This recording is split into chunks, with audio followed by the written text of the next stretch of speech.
David Beriain, quien es un reportero y director de documentales especializado en conflictos armados y periodismo de inmersión. Su trabajo se ha caracterizado, entre otras cosas, por tener acceso único a mundos clandestinos y a sus protagonistas. Sus historias están llenas de información, acción e intensidad, pues por lo que han tenido gran repercusión a nivel mundial, al mismo tiempo que en sus reportajes en lugares como Afganistán, Darfur, Kurdistán, Colombia, Congo y Libia le han valido numerosos reconocimientos. Y de este trabajo del cual vamos a hablar el día de hoy, que se llama Clandestino, que es esta serie documentada que se va a estrenar el próximo miércoles 15 de marzo a las 10 de la noche a través de Discovery Channel, también seguramente le va a traer algún tipo de reconocimiento. David, qué gusto conocerte, qué gusto recibirte en este espacio. Bienvenido, de verdad. Muchísimas gracias por dedicarnos un ratito. Al contrario, ¿cómo no hacerlo? Después de todos estos lugares tan complicados que mencioné, en los cuales has estado sumergido realizando tu trabajo, documentando lo que sucede, entrar a Sinaloa y además adentrarte en los lugares más oscuros del cartel de Sinaloa no es un asunto menor, ¿verdad?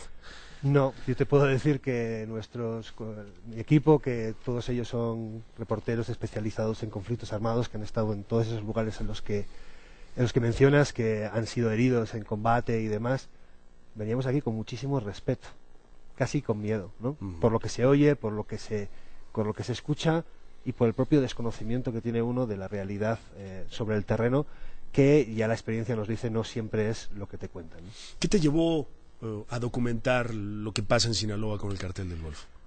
Bueno, para empezar, el narcotráfico creo que es un tema que nos tiene que importar a todos y en especial a los periodistas, ¿no? El narcotráfico es un fenómeno que es responsable del 90% de la población carcelaria mundial, está en prisión por narcotráfico. Mueve más dinero que el PIB de muchos países y provoca más muertos que muchos conflictos armados. A mí, personalmente, lo que me interesa del narcotráfico es que creo que es una versión, no es otra cosa que una versión extrema, violenta y radical de la ley de la oferta y la demanda. Es decir, es el capitalismo en su versión más salvaje. Creo que haciendo una historia sobre el narcotráfico, al fin y al cabo estás contando mucho sobre cómo funciona el mundo en el que vivimos. Y en concreto, pues hacerlo en Sinaloa, por supuesto, porque al fin y al cabo estamos hablando de la organización de narcotráfico más importante y más poderosa del mundo, ¿no? Así es. ¿Cuándo te sumergiste, cuándo incursionaste dentro del Cartel del Golfo? Quiero decir, ¿en qué temporada? ¿Fue antes de la captura de Joaquín El Chapo Guzmán, después de la captura? ¿En qué periodo? Al principio de la temporada nos sentamos con Discovery siempre a pensar qué temas, ¿no?, vamos a hacer. Es una conversación que a mí me gusta mucho porque nadie se limita mucho. Claro. Ni nosotros ni el canal, que siempre tira bien arriba, ¿no? Así es. Al final, bueno, el objetivo era el momento en el que Chapo había escapado de la cárcel y el objetivo era llegar a él. Pero mucho antes siquiera que nos pudiésemos plantear viajar a México, pues vimos que lo habían capturado, esta vez parece que de manera definitiva. Y nos hicimos una pregunta: ¿merece la pena seguir planteando esta historia? Y la respuesta a esa pregunta era otra pregunta, que era: ¿sigue siendo la organización criminal más poderosa del mundo? Y a responder esa pregunta es que fuimos a Sinaloa.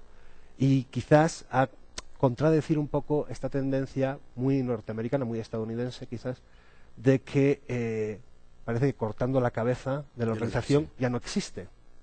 Y eso es, yo creo, que muy ingenuo. Eso fue lo que pudiste comprobar. Sí, es decir, la organización, el Cartel de Sinaloa, es una organización tremendamente compleja, tremendamente poderosa, donde la facción que encarnaba Joaquín Guzmán no deja de ser una de las facciones del cartel. Quizás la cara más conocida, pero hay otras y todo el mundo las conocemos. Y además es un sistema de relaciones complejísimo. Es decir, es tan poderoso porque, déjame que te ponga un ejemplo. La gente cree que, por ejemplo, que el Chapo es responsable prácticamente de la totalidad de las toneladas de cocaína que llegan a Estados Unidos, ¿no? Cuando no es así. El negocio real del cartel es la traída de la cocaína desde los países productores, Colombia, Perú, Bolivia, hasta Culiacán. Allí en Culiacán se la venden a distribuidores más pequeños que son independientes, aliados del cartel, pero independientes.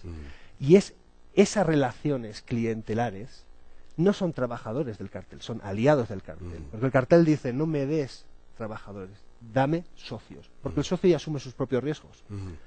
No hace falta cuidar de él. Entonces, esa posibilidad que le da el cartel a mucha gente de hacer mucho dinero genera muchísima lealtad.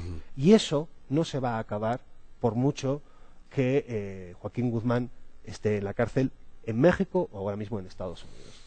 ¿Cómo logras generar confianza con personajes de estas características? ¿Cómo fue el primer contacto? ¿No?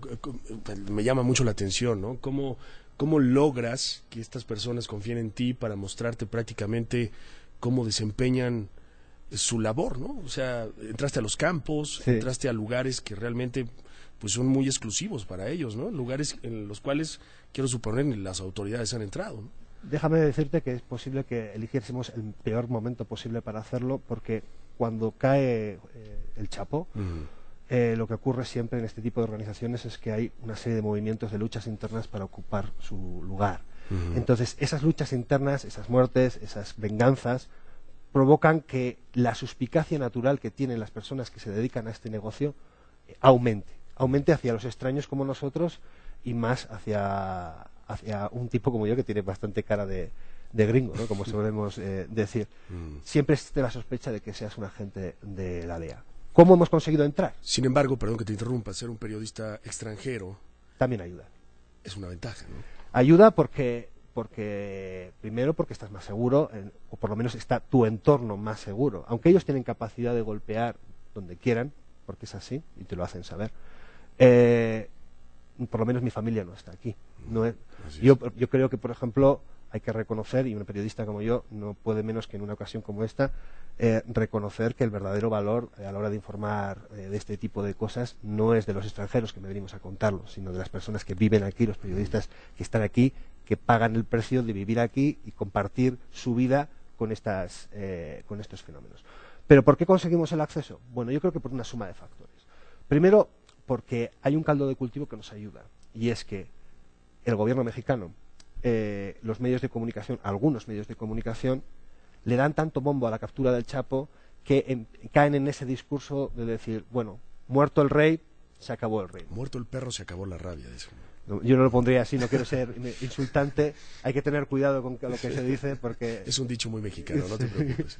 Entonces, bueno, la verdad es que ahí es como lo que pasó cuando la caída, la muerte de Bin Laden, ¿no? Parece que se había acabado el terrorismo de raíz yihadista.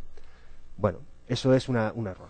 Y ellos querían, yo creo que algunos de ellos tenían intención de mostrar que eso no era así.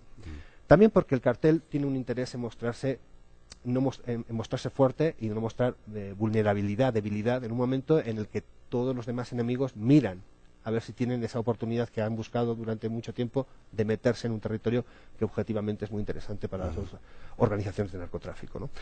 Al margen de eso, hay que entender la cultura sinaloense ligada al narcotráfico, que viene de la Sierra de Sinaloa. La Sierra de Sinaloa es un sitio que, como cantaba mi paisano Joan Manuel Serrat, es un sitio donde nacer y morir es indiferente, ¿no? Un sitio olvidado absolutamente de la mano del Estado durante siempre. ¿Cuántos meses estuviste ahí? Pues entre Culiacán y Sinaloa casi 4 meses, ¿no? También en Sonora y en Baja California. Y en Estados Unidos también viendo la otra parte. Bueno, es un sitio donde la gente siente que su obsesión es dejar huella. Ser alguien en la vida, aunque sea por el narcotráfico, ¿no?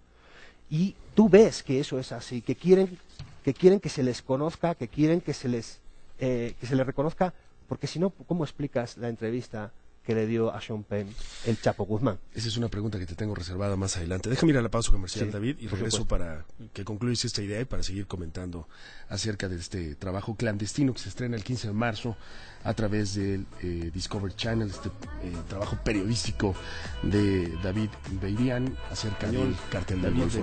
Acerca de este trabajo, de este documento que realizó para Discovery Channel, que lleva por título Clandestino, y que en esta ocasión está presentando pues el testimonio de David dentro, sumergido por completo del cartel de Sinaloa. Estuvo gracias por continuar con nosotros, David. Estuviste 4 meses y medio prácticamente sumergido en... Sí. Es un proyecto que nos ha llevado ya casi 1 año y medio, pero en el terreno 4 meses. Antes de la pausa comercial, estábamos hablando de cómo se dio tu trabajo dentro del cartel de Sinaloa, cómo se genera esta confianza para poder realizar un documento como este, y mencionaste a Sean Penn, ¿no? Y yo quisiera saber tu opinión acerca de lo que sucedió en particular con Sean Penn y con Kay del Castillo. Bueno, esto lo que y muestra, Chapo Guzmán. lo que muestra es una voluntad de contar y de contarse. Que en el fondo tenemos todos los seres humanos, pero yo creo que en el caso del Chapo Guzmán tenía la necesidad de contar que era algo más que lo que la gente lo veía, que según su propia concepción era una fuerza al servicio también de su gente, ¿no? A la que había cuidado. A mí me pareció muy interesante que diese esa entrevista, me dio un poquito de pena, sí, como periodista, que quizás yo si hubiese, personalmente y humildemente, ¿no? Si hubiese tenido esa oportunidad, me hubiese gustado hacer más preguntas y que estuviese más que ver con el personaje que con el entrevistador, pero sí nos dio una pista de que realmente había interés por contar. Un interés por contar que se refleja en muchas cosas. Hay todo un género musical, como es el corrido, el narcocorrido. Es toda una cultura. Es toda una cultura que quiere que le hagan canciones. Chapo Guzmán, yo creo que hay, con los dedos de la mano puedes contar los personajes históricos que tienen tantas canciones hechas sobre él. Te metas en internet, corridos del Chapo, salen cientos. Y luego hay otra cuestión, ¿no? Y es que en la carrera de uno profesional, uno descubre que eso, ¿no? Que la gente tiene necesidad de contar. Y contará en la medida en que sientan que la persona que tiene delante les va a escuchar y va a tratar de entender. Que es de lo que va Clandestino. Va de cruzar la línea de la legalidad y a veces de la seguridad moral para acercarse a esas personas que están en el otro lado de la realidad y hacer preguntas. Eso. ¿Tuviste contacto con el gobierno mexicano durante la realización del documental? No. ¿O después? No lo tuvimos, y te puedo decir que fue una de las escasísimas situaciones en mi vida profesional en la que hemos hecho un tema solo de un lado. Normalmente vamos a Colombia, estamos con las FARC, como ya hemos hecho, y estamos con el ejército, ¿no?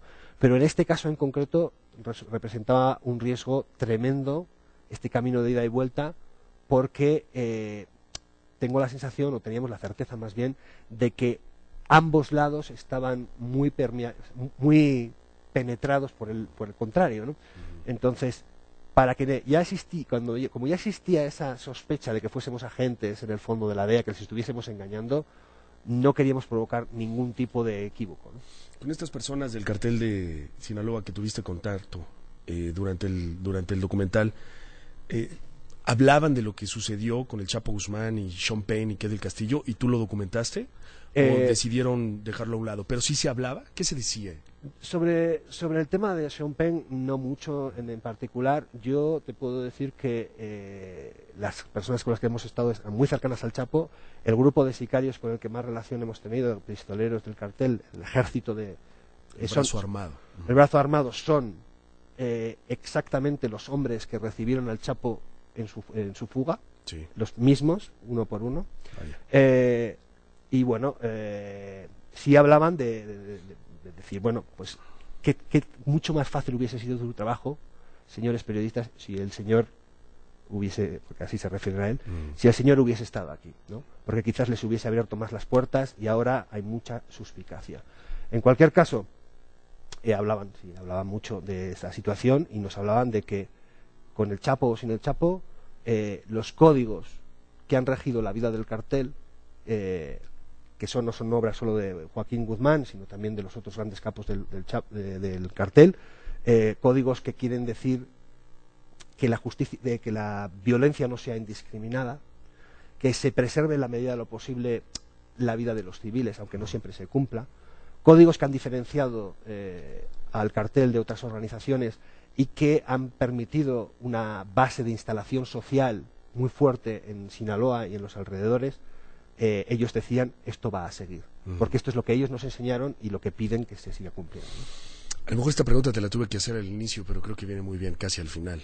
¿Cuál es el objetivo de hacer un documental como Clandestino sobre el cartel del Golfo? ¿Cuál es el objetivo de este documento, David? Pues mira, yo quiero, como en todos los episodios de Clandestino, Clandestino es un programa humanista, es un programa que trata de entender. y va a cruzar la línea, como te decía antes, para tratar de entender. No va a juzgar, tampoco va a apoyar, ni va a justificar, ni va a defender, pero sí va a tratar de entender un fenómeno tremendamente complejo. Me parece ahora mismo, además, especialmente relevante por la tesitura internacional, por todo esto que se está diciendo sobre México, los mexicanos, los carteles mexicanos, pero sobre México en general, Donald Trump, presidente Trump. Me parece que es hora de hacer historias complejas que muestren la realidad interna del narcotráfico con todos sus matices. Quiero recordar un episodio que se va a ver en el capítulo 3 de la serie. 3 de los 8, ¿verdad? 3 de los 8. Los 3 primeros son sobre el cartel de Sinaloa. Y en el capítulo 3 se va a ver a un miembro del cartel cruzando la frontera a Estados Unidos, escondiendo en su coche y pasando por un paso fronterizo 6-7 kilos de heroína. Pero ese mismo miembro sube a Estados Unidos y vuelve, deja la carga y carga otra vez. ¿Qué carga? Armas.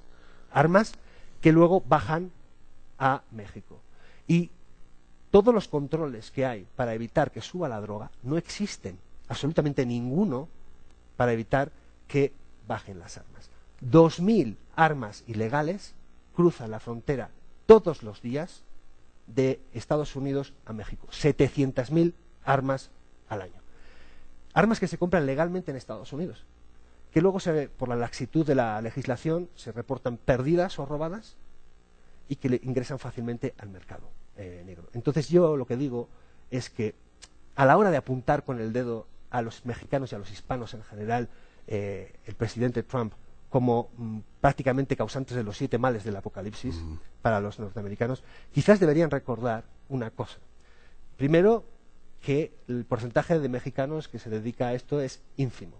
Segundo, que esas drogas que venden los carteles mexicanos las compra alguien, y las compran los ciudadanos norteamericanos. Y que las armas con las que matan esos carteles y con las que se matan esos carteles, con las que se están matando los mexicanos, vienen de Estados Unidos.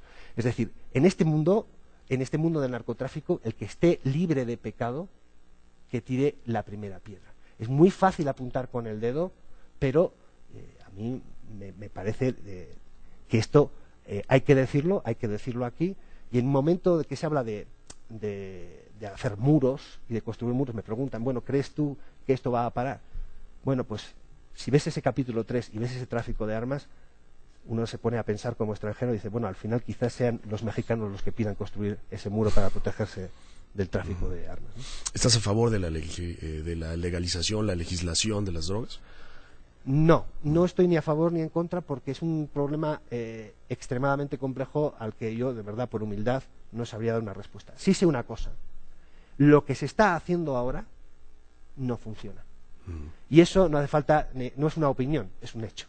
Es decir, estamos gastando miles de millones de dólares en la guerra contra las drogas. Se está metiendo a un montón de gente en la cárcel, está muriendo muchísima gente.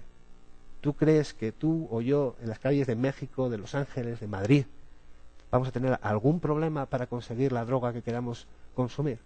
Yo no consumo drogas, pero sé que no. No consumo drogas, no sé quién es el dealer, pero no creo que me costase mucho conseguirla. Entonces, si todo esto a lo que va, y volvemos a la ley de la oferta y la demanda, el objetivo es disminuir la oferta, no funciona. Un placer conversar contigo, David. Un placer para mí también. Son 8 capítulos entonces de Clandestino. Arranca el 15 de marzo. Sí, uno a cada través semana. de Discovery Channel, uno cada semana a las 10 de la noche, ¿cierto? A las 10 de la noche. 3 sobre el cartel de Sinaloa. Después tendremos uno sobre la guerra desatada en África por el tráfico del cuerno de rinoceronte. Vaya. Otro sobre la droga de tumba. Y 2 que recomiendo también especialmente sobre la situación que atraviesa El Salvador con las maras y los escuadrones de la muerte que pelean contra él. Y que también a los mexicanos nos impacta. Así es. Gracias. David Beriain es periodista español.